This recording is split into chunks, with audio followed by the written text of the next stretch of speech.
I am super pumped for this video, and I will explain why.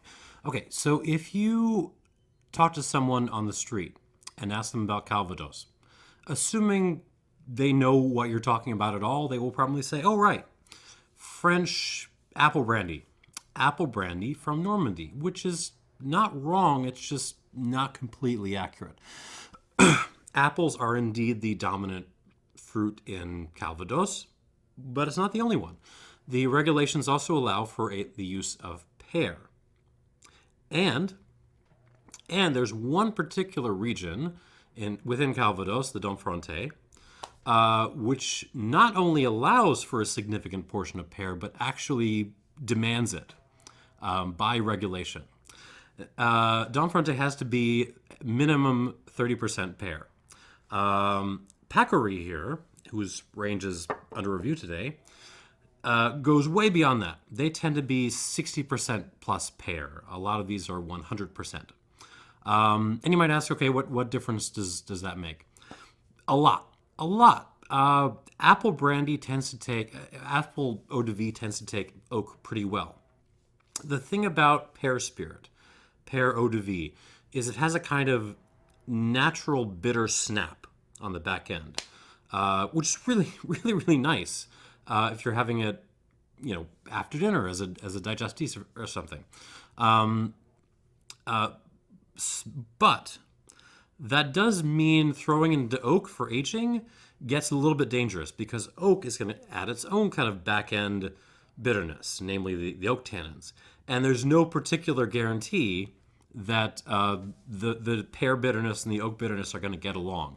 And in fact, a lot of the aged pear brandies I have reviewed on this channel have ended up getting kind of awkward and weird on the back end. So for that reason, if you look around the world, most pear brandy, the traditions, local traditions, don't really age them. Or at least not in oak. They tend to go, stainless steel, glass, in more inert materials.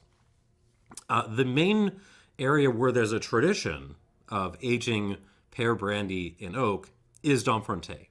That's what they do. And so as a result, these spirits are always a little bit on a knife edge. It's always a question of like, is the finish going to be like this beautiful harmony between the pear and the oak? Or is it just going to be this kind of weird, slightly astringent mess? So that is why these get me excited. I did review some Le Morton Calvas, Domfrontais Calvas before, which were a little bit disappointing. I'm hoping these will be a considerable step up from that.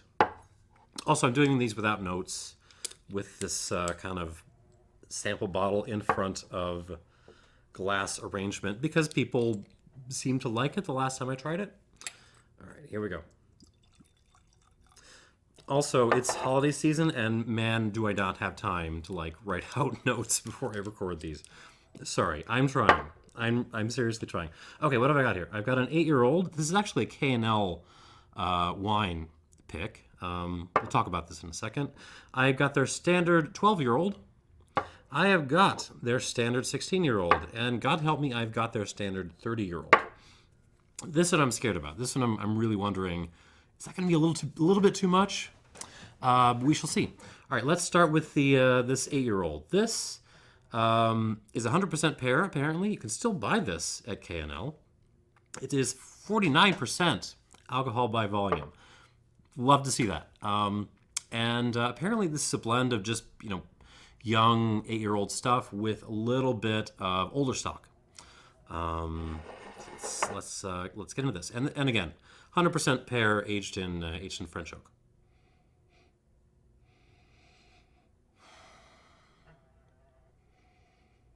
On the nose, there's a lot of different things going on and kind of interweaving with each other.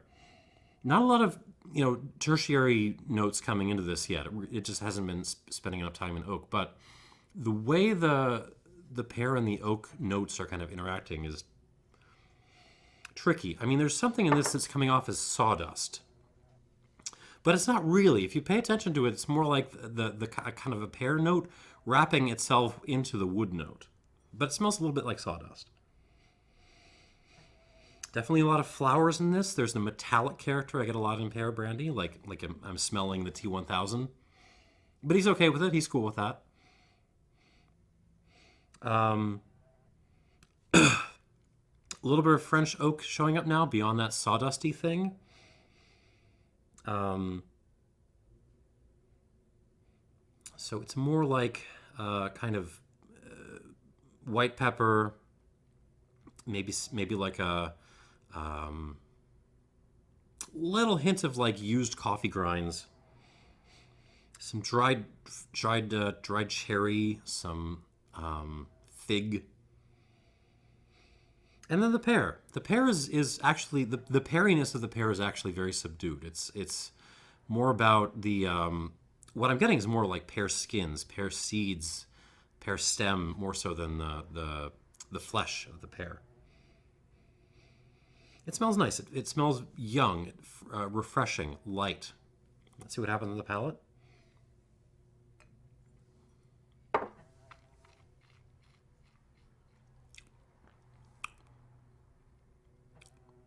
Oh yeah. And it nails the finish. I mean, that's always the question with these with aged pear brandies is what's the finish going to do? Is it going to go in a bad way, or is it going to go in a good way?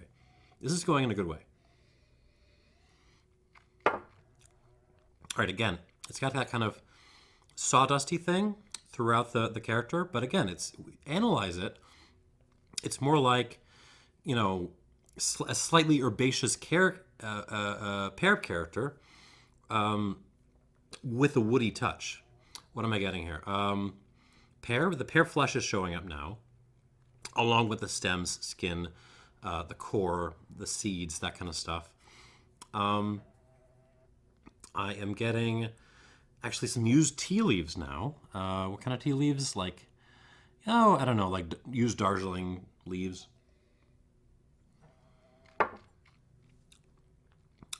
Figs again. A little prune happening. A lot of black pepper on this. And the finish gets very fun. It's there's almost like this explosion of other fruits going on. It almost like there's some orange peel going on, some pineapple. I was not expecting pineapple on my my Calva, but here it is.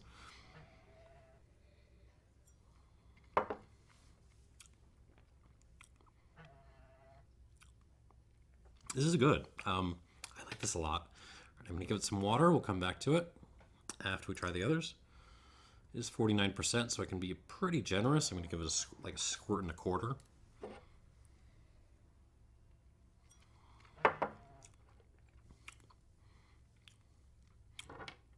I mean, I can tell you right now, this is worth buying. The quality is absolutely there for the price they're asking.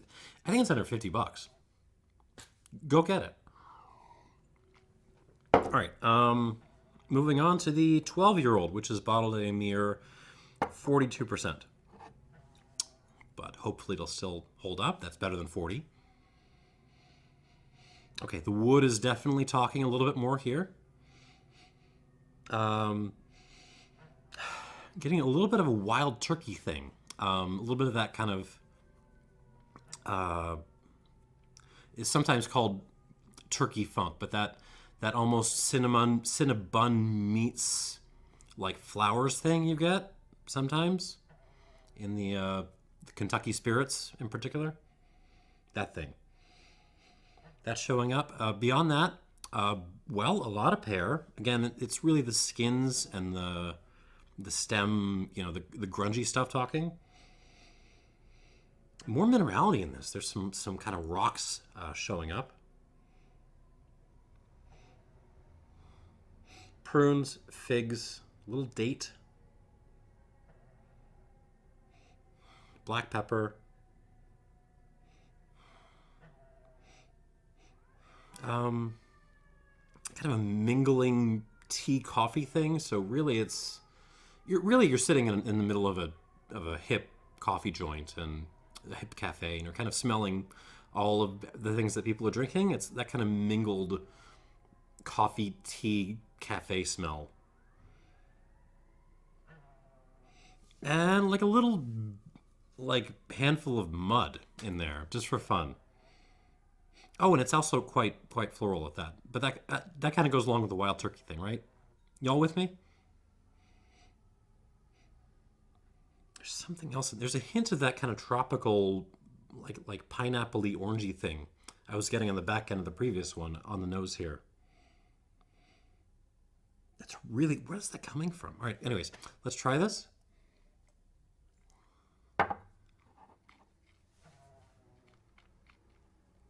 The palate of this. Whoa. Okay, so I like the finish. It is not doing what I was expecting it to do. Hold on. I have to try this again.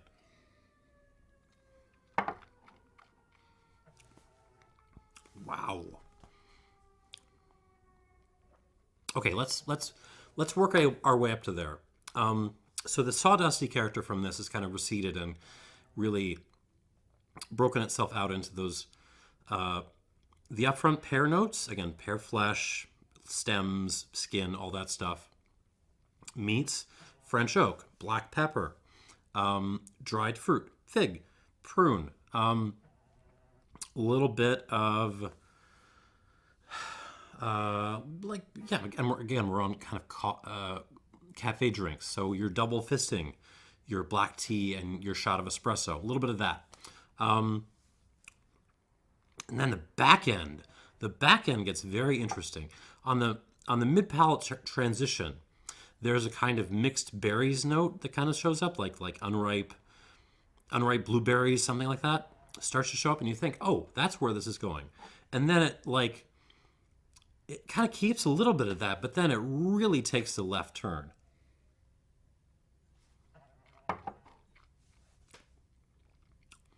Yeah, blueberries, and then suddenly out of nowhere, there's those like tropical fruit. Yeah, it's the orange pineapple thing, but it's more than that. There is like a baijiu note on this, like sauce aroma, or maybe like a layered aroma kind of thing going on. It's really overripe tropical fruit, a little bit of fennel in there actually as well. Meets the pear, meets the berries, and like the black pepper and the kind of standard French oaky notes. That is really interesting. I've never had anything that finishes quite like this.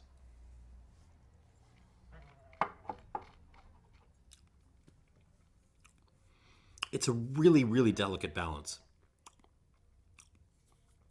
It's almost getting too weird, but it just toes that line, you know? Yeah, that's fun. I like that. I like that a lot. All right, I'm going to give this like a couple, 2 drops of water. I'll come back to it. Wow. If you get a chance to try this, you just for like palate education purposes, you should taste this. Unless the 16 is better. We shall see. All right, moving on to the Pacory Calvados Domfrontais 16-year-old. This one is a mere 41% alcohol. All right, here we go. On the nose. Sort of the same story as the 12, but we're kicking up the French oak a notch. Yeah, there's a lot of... Now we're starting to get kind of musty cellar sorts of notes. So you got like pear leftovers, your skins and stuff, all of that. If you're keeping in the back of a damp, like woody cellar with lots of like old furniture and stuff in there. Yeah, the Rancio is starting to show up. Beyond that, dried cherry, fig, prune. Almost getting a flavored tobacco note on this, like a not Swisher Sweets. What's the other? The Tatiana. You know those things. There's a little bit of that, but nice. I'm not, and certainly some floral hints happening here. A little cinnamon as well. I'm not really getting as much of the crazy tropical fruit I was getting in the previous two here. But we'll see what happens on the palate. Here we go.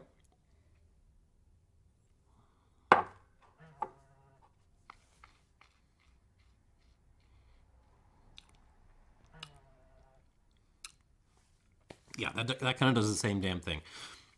It's it's a little bit more refined in terms of what it's doing, and it's a little bit more dominated by the French oak.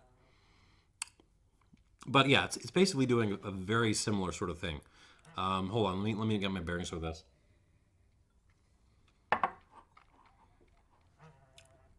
Again, up front, it's pear and flowers meets blueberries, sour blueberries, meets like a lot of sort of dried fruity stuff, the cherries, the prunes, the figs, maybe a little apricot in there too. Black pepper, coffee, tea, and that kind of like, fruity flavored cigar kind of thing. All that up front, and then yeah, you get that transition into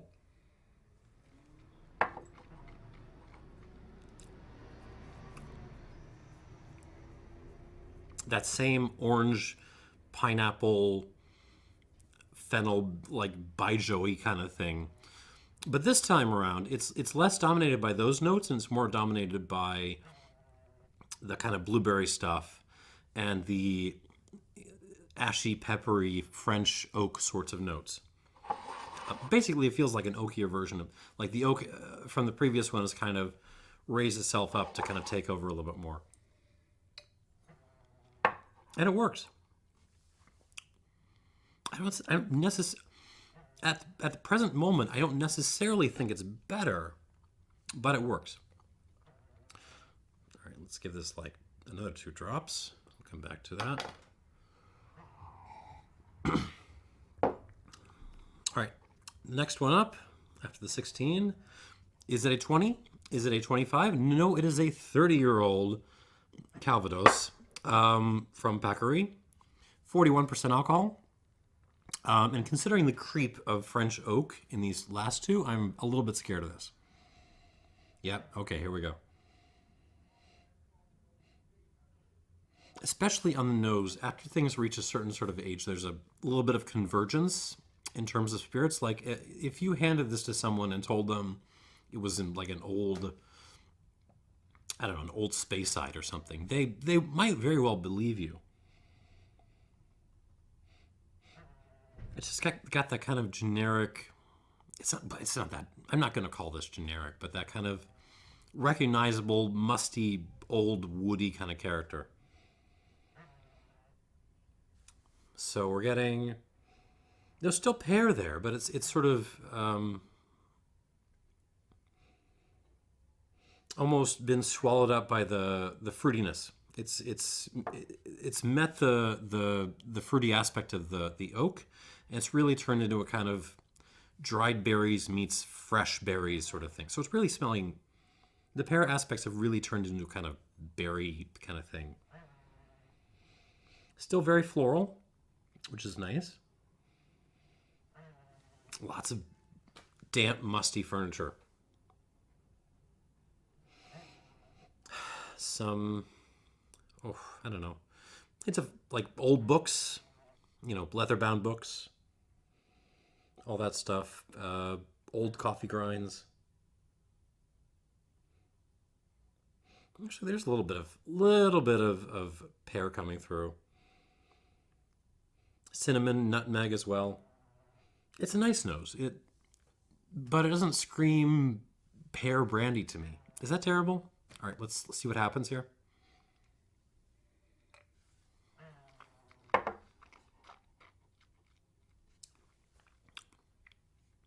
Oh, man, that thing kicks on the back end. Oh, okay. So the back end is not kind of awkward and astringent, which is what I was worried about. But it is extremely dry and not, to initial contact, not entirely in balance. Hold on.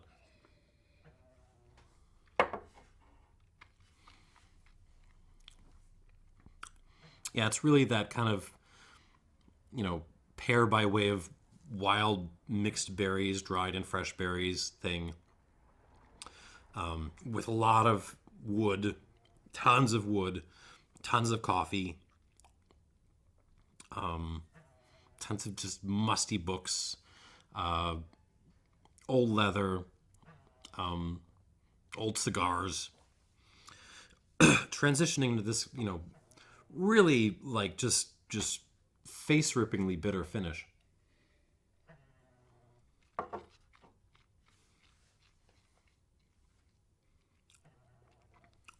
It's growing on me. It's growing on me a little bit.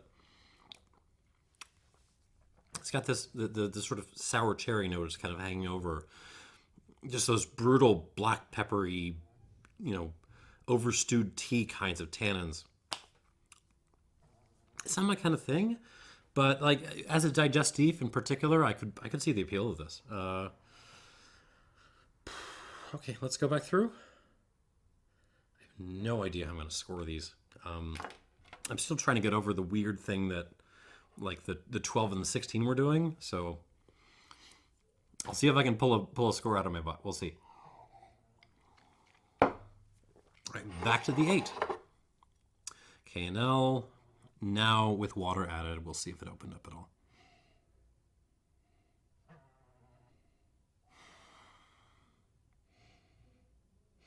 Yes, but in a way that I wasn't entirely expecting. So the orangey notes, that orange peel note I was mentioning, has really come forward. This now is kind of offering a lot of orange peel, bergamot peel. Pear is still there, but it's kind of receded a little bit. This is actually really cool. It does. There are aspects of this. It's not as funky as a baijiu, but it like I could see baijiu drinkers getting into this. Put it that way. It's still whatever this is. It's still very fresh, and I like it. I like it. On the palate.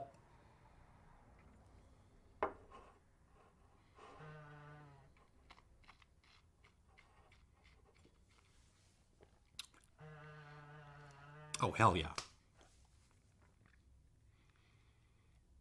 Oh, that is really impressive. Wow. Let me try that again.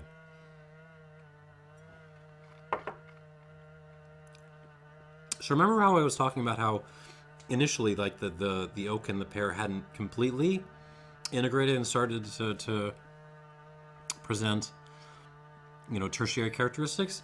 Add some water and they really wrap into themselves in a really interesting, complex way.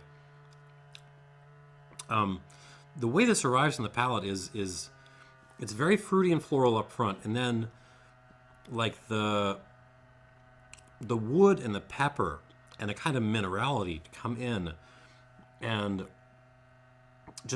they just massage my mouth, and it's been a long time since I've had something at 8 years old that was impressing me this much. I mean, unless it was, some crazy high ester rum or something.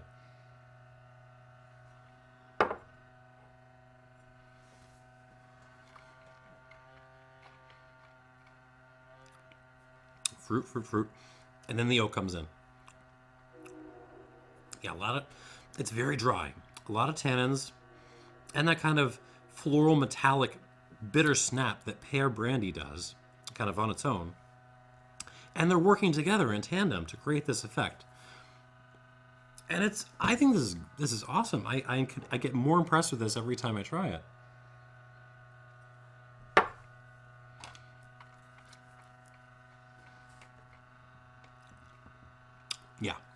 Yeah, this is good. If you see this around, grab it up. I'm gonna give this 87 plus out of 100. It's real good. Yeah, that's good. Okay. Was not expecting that to come around and impress me as much as it does, but wow. Okay, on to the 12-year-old. The rest of these have a hard act to follow. Let's see what happens.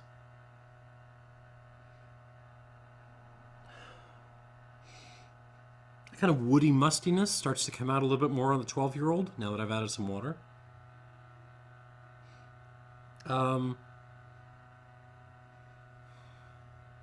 Otherwise, it's doing a lot of the same kind of things. That orangey pineapple note is still there, the pear, the oak, dried fruit. But just a little bit more woody mustiness now, which I'm okay with on the palate.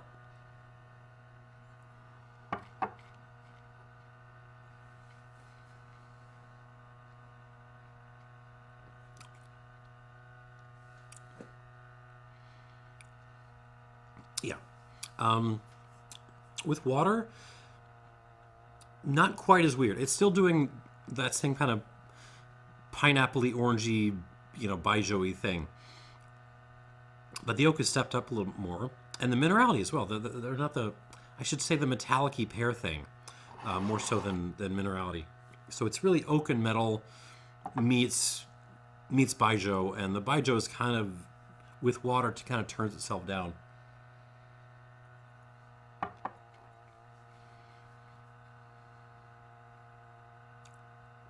Oh, what am I going to score with this?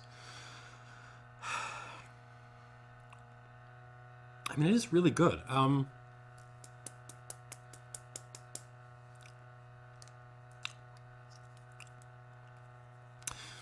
trying to see. In my brain, I'm trying to think how I can go with this. I'm definitely not getting as high as an 87.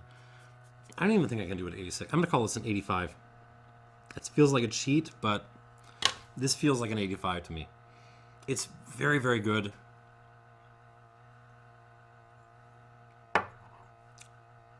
But I gotta say, compared to the first one, yeah, it's getting smoked. Oh God, the finish on this 8-year-old is, I mean, it's chef's kiss. That's how good it is. All right, moving on to the 16. Okay, the sour berries, the kind of sour blueberries thing, starts to come out a little bit more on the nose. Much less of there was less of that than the 12 before, but even now there's less of the kind of baijiu-y thing, tropical fruit thing on the nose. And again, it's the kind of musty woodiness that has come out.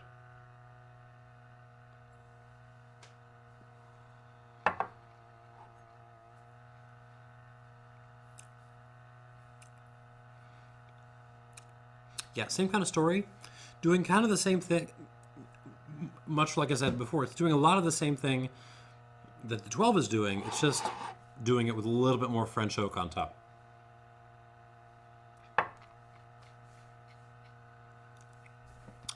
Sour berries, sour blueberries, little pear, dried fruit, coffee, tea, transitioning into a nice dry, peppery, wood tannic-y finish. And I like it. I don't know if I like it more than the 12. Hold on.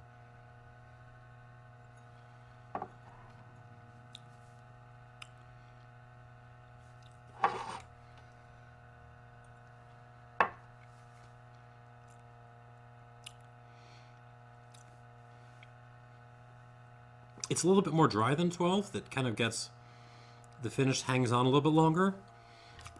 And I kind of like that. I'll give that an extra plus. 85 plus for the Pacory 16. This is a really good range, by the way.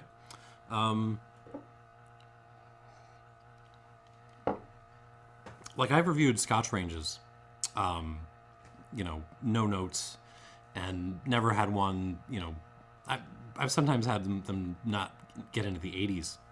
I think that was the Auchentoshan review. That was kind of a disaster. So for a obscure Calvados region to be, kicking this much butt in a no notes review, take notice. Take notice, folks.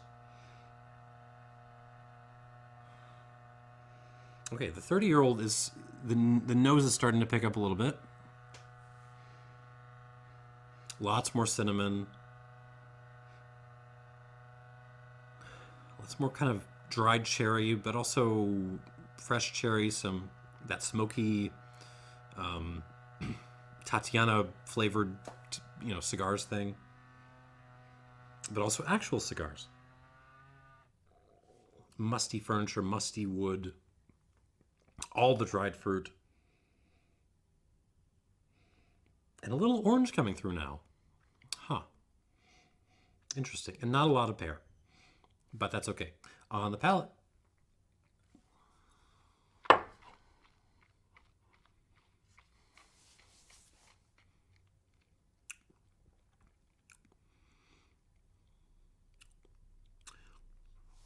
I was afraid water would drown this because it's, 30 years old. But it really doesn't. It actually kind of brings the finish together.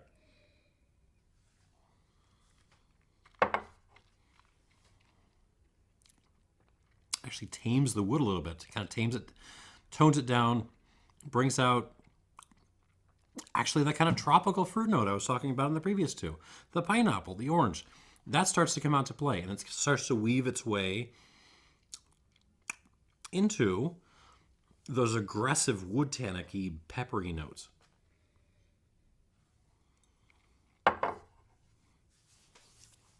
I wouldn't necessarily add water to like the 12. This one actually really benefits. Finishes a little, it gets a little bit clipped with water. Hold on.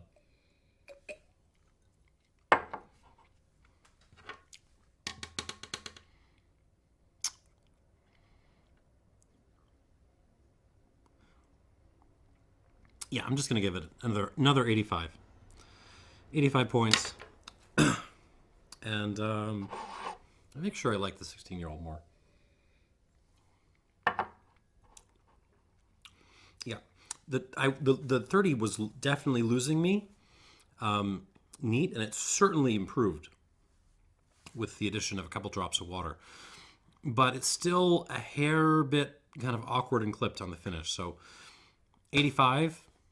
I'm thinking of tempted to throw a minus on there, but call it an 85. But it is definitely, QPR-wise, the loser of this. 12 and 16 are really good, but they would not be the one I would buy. The one I would buy, I mean, you should try the 12, just to get that weird orangey pineapple by Joey thing. But the one I would buy is this K&L 8-year-old. This is phenomenal.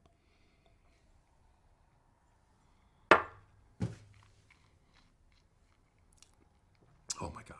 If they're actually selling this at the price I think they're selling this at, which would be under $50, I don't know. I didn't really check on this. This is an absolute steal. Go out, buy this. Don't buy cases of this. Buy a couple of extra bottles to give to your friends. Tell them, hey, hey pal, like Calvados is a thing. But yeah, spread the word. Like this is.